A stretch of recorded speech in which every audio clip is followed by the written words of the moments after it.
धरती के गर्भ से जो फ्यूल या ऊर्जा निकलती है उन्हें फॉसिल फ्यूल यानी जीवाश्म से बनने वाला ईंधन कहते हैं। पेट्रोल, डीजल ये सब फॉसिल फ्यूल ही है। दरअसल फॉसिल फ्यूल बनने में काफी वक्त लगता है और कई बार इसे बनने में कई साल या कई सदियां लग जाती हैं।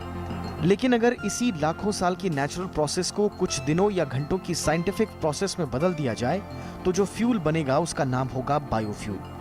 बायोफ्यूल्स बायोमास से बने ज्वलनशील ईंधन होते हैं। बायोमास जीवित जीवों या हाल ही में मरे हुए जीवों से प्राप्त जैव ईंधन होता है, यानी हाल ही के पौधों और पदार्थों से बने ईंधन। दरअसल बायोमास ऊर्जा का काफी अच्छा स्रोत है। इसे सीधे जलाकर इस्तेमाल किया जा सकता है या इनको अलग अलग तरीकों से जैव ईंधन में बदलकर उपयोग में लाया जा सकता है। बायोमास को जैव ईंधन के रूप में कई प्रकार से बदला जा सकता है। इसमें ऊष्मीय विधि, रासायनिक विधि और जैव रासायनिक विधि शामिल है। बायोमास की भौतिक संरचना अस्थिर होती है, जिसमें आमतौर पर कार्बन, पानी और कार्बनिक पदार्थ शामिल होते हैं। आमतौर पर बायोफ्यूल शब्द ज्यादातर तरल ईंधन के संदर्भ में प्रयोग किया जाता है, जिसमें इथेनॉल और बायोडीजल शामिल हैं, जबकि जैव ईंधन सभी तरह की फसलों, पेड़ों, पौधों, गोबर और मानव मल आदि जैविक पदार्थों से प्राप्त किया जा सकता है। दरअसल जैव ईंधन मुख्य रूप से 3 प्रकार के होते हैं, जिसमें इथेनॉल, बायोडीजल और बायोजेट शामिल है। इथेनॉल को गाड़ियों के इंजनों में प्रयोग किया जाता है, जो अधिकांश कारों की तरह पेट्रोल को जलाते हैं। बायोडीजल जैविक स्रोतों से प्राप्त डीजल के जैसा ही गैर परंपरागत ईंधन होता है, जो नवीकरणीय ऊर्जा स्रोतों से बनाया जाता है। बायोडीजल का इस्तेमाल बड़ी बड़ी गाड़ियों में होता है, वहीं बायोजेट का इस्तेमाल विमानों में किया जाता है। सामान्य रूप से जैव ईंधन किसी भी कार्बन स्रोत के जरिए उत्पादित किया जा सकता है, हालांकि इसमें पौधों का इस्तेमाल सबसे ज्यादा होता है। एक तरह का अल्कोहल ही होता है जिसे पेट्रोल में मिलाकर गाड़ियों में फ्यूल की तरह इस्तेमाल किया जा सकता है। ईंधन मुख्य रूप से गन्ने की फसल से हो सकता है, लेकिन शर्करा वाली कई अन्य फसलों से भी इसे तैयार किया जा सकता है। सीधे तौर पर वनस्पति तेल, पशुओं के वसा, तेल और खाना पकाने के अपशिष्ट तेल से बनाया जाता है।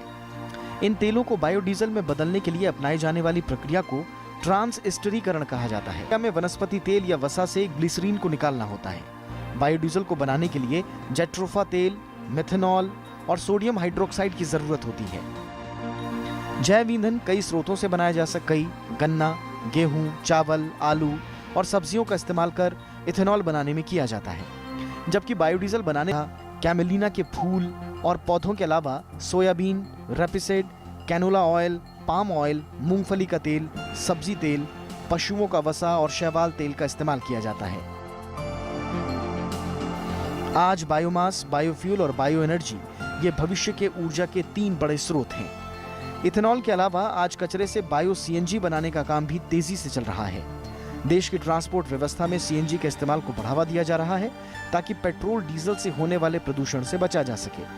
फिलहाल सीएनजी विदेश से आयात की जा रही है और अब बायो सीएनजी से विदेशों पर निर्भरता को कम करने के प्रयास जारी हैं। इनके अलावा अभी हम देश में खपत होने वाली कुल ऊर्जा का मात्र 18 से 20% ही उत्पादन करते हैं, जबकि बाकी जरूरत पूरा करने के लिए हमें बाहर से आयात करना पड़ता है। ऐसे में अगर हम बायोमास या बायोफ्यूल का इस्तेमाल बढ़ाते हैं तो ऊर्जा के क्षेत्र में हमारी निर्भरता बाहरी दुनिया पर काफी कम हो सकती है। संयुक्त राष्ट्र ने 2008 में बायोफ्यूल यानी जैव ईंधन की अहमियत को देखते हुए इसे पौधों से जुड़ी सामग्रियों से बने किसी भी तरल ईंधन की तरह क्लासिफाई किया था, जिसका उपयोग पेट्रोलियम ईंधन के विकल्प के तौर पर किया जा सकता है। 2016 में अंतर्राष्ट्रीय ऊर्जा एजेंसी ने बायोमास स्रोतों से बने गैसीय ईंधन को भी जैव ईंधन में जोड़ दिया। यूं तो बायोफ्यूल की किसी श्रेणी को लेकर कोई खास परिभाषा नहीं है, लेकिन फिर भी अलग अलग संस्थाओं ने बायोफ्यूल को कुछ श्रेणियों में बांटने की कोशिश की है। इसमें जनरेशन यानी पीढ़ियों की श्रेणी सबसे ज्यादा प्रचलित है। इसमें सबसे पहले पीढ़ी के बायोफ्यूल आते हैं, जो सीधे स्टार्च युक्त खाद्य फसलों, शक्कर, जानवरों के वसा और वनस्पति तेल से प्राप्त किए जाते हैं। इसमें मक्का, गेहूं और गन्ना सबसे प्रचलित बायोफ्यूल स्रोत हैं। दूसरी पीढ़ी के बायोफ्यूल ज्यादा उन्नत बायोफ्यूल हैं। इनका मुख्य स्रोत गैर खाद्य बायोमास है, जो पेड़ पौधों और जानवरों के अपशिष्टों से तैयार होता है। तीसरी पीढ़ी के बायोफ्यूल पर शोध और अनुसंधान हाल ही के वर्षों में शुरू हुआ है। ये एल्गी यानी शैवाल से प्राप्त बायोफ्यूल से जुड़ा है। चौथी पीढ़ी के बायोफ्यूल में बायोमास के डिस्ट्रक्शन की जरूरत नहीं होती। इसमें इलेक्ट्रोफ्यूल्स और फोटोबायोलॉजिकल सौर ईंधन शामिल हैं। इसमें कुछ कार्बन न्यूट्रल भी होते हैं। हर पीढ़ी के बायोफ्यूल को प्राप्त करने का तरीका और प्रोसेस अलग अलग है। दूसरी ओर खाद्य और कृषि संगठन यानी FAO ने बायोमास के स्रोत के आधार पर बायोफ्यूल को 3 श्रेणियों में बांटा। पहला है वुड फ्यूल। इसमें पेड़ों से प्राप्त बायोफ्यूल आता है, यानी ऊर्जा युक्त जंगली और दूसरे पेड़। दूसरा है एग्रोफ्यूल। इसमें ऊर्जा युक्त फसलें आती हैं। और तीसरा है म्युनिसिपल बाय प्रोडक्ट, जिसमें किचन और गटर का कचरा वगैरह आता है। दुनिया के कई देशों में बायोफ्यूल के वर्गीकरण को काफी अहमियत दी जा रही है। माना जा रहा है कि इससे बायोफ्यूल के अविकसित बाजार में संरचनात्मक नवाचार और जैव ईंधन के भविष्य के व्यावसायीकरण में काफी मदद मिलेगी। बायोफ्यूल की अवधारणा उतनी ही पुरानी कही जा सकती है जितनी पुरानी कारें हैं। 20वीं शताब्दी की शुरुआत में हेनरी फोर्ड ने जब अपनी पहली कार का निर्माण किया तो उनकी योजना उसे एथेनॉल से चलाने की भी थी।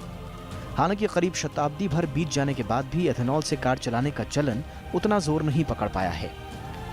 धरती के भीतर पेट्रोलियम भंडारों की खोज ने पेट्रोल और डीजल ईंधन को सुलभ और सस्ता बनाए रखा।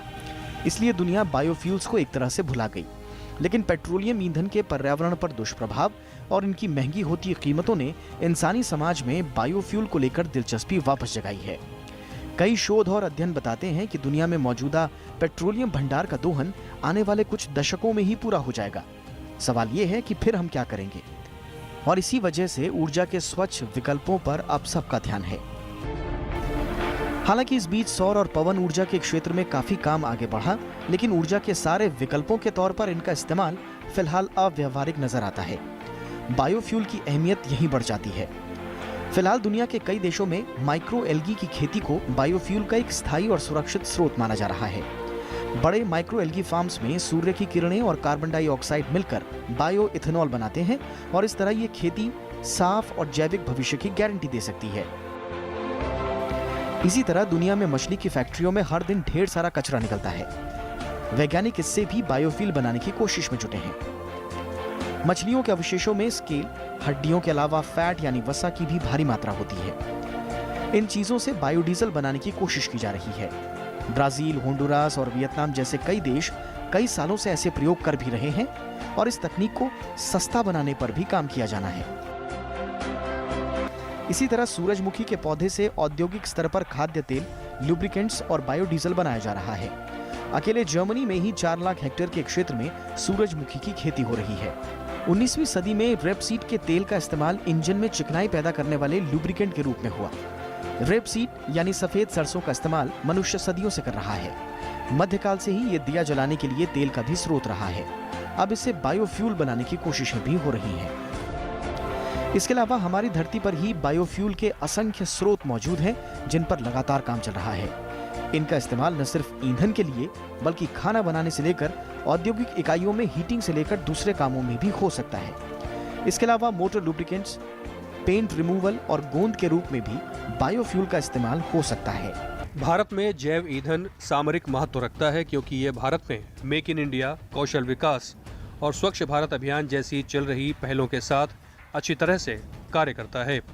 ये आयात में कमी, किसानों की आमदनी में वृद्धि, रोजगार जैसे अवसर भी प्रदान करता है। देश में जैव ईंधनों को बढ़ावा देने के लिए सरकार ने जैव ईंधन पर राष्ट्रीय नीति 2018 के तहत कई महत्वपूर्ण पहल की है। ईंधनों को इस नीति के तहत 3 श्रेणियों में बांटा गया है। इसमें पहला है आधारभूत जैव ईंधन यानी पहली पीढ़ी। इसमें जैव एथेनॉल और जैव डीजल को रखा गया है। जबकि दूसरी पीढ़ी यानी विकसित जैव ईंधन है, जिसमें इथेनॉल, नगर पालिका के ठोस कचरे से लेकर ड्रॉप इन ईंधन को रखा गया है। वहीं तीसरी पीढ़ी के जैव ईंधन में जैव सीएनजी आदि को श्रेणीबद्ध किया गया है, जिससे कि प्रत्येक श्रेणी में उचित वित्तीय और आर्थिक प्रोत्साहन को बढ़ाया जा सके।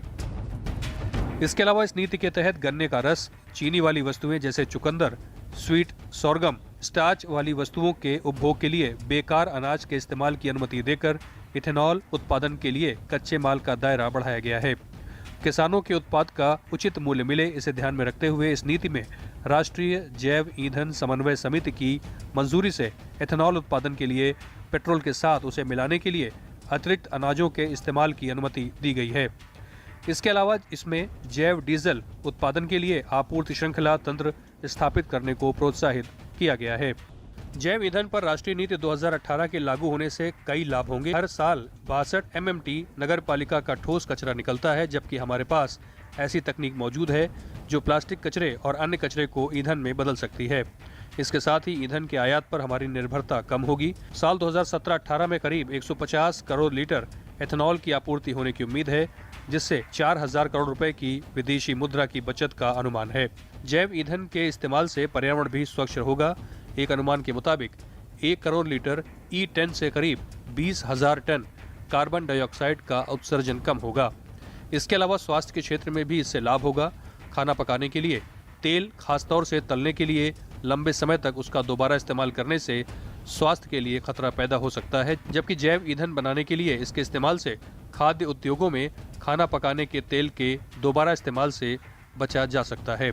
इसके साथ ही देश में 2G जैव रिफाइनरियों से ग्रामीण क्षेत्रों में आधारभूत संरचना में निवेश के लिए प्रोत्साहन मिल सकता है। इन सब के अलावा इसके इस्तेमाल से बड़े पैमाने पर रोजगार भी पैदा होगा। बायोफ्यूल के इस्तेमाल से न सिर्फ किसानों को फायदा होगा, बल्कि ऊर्जा के क्षेत्र में हम आत्मनिर्भर बनेंगे, रोजगार के नए अवसर खुलेंगे और देश का पैसा भी बचाया जा सकता है।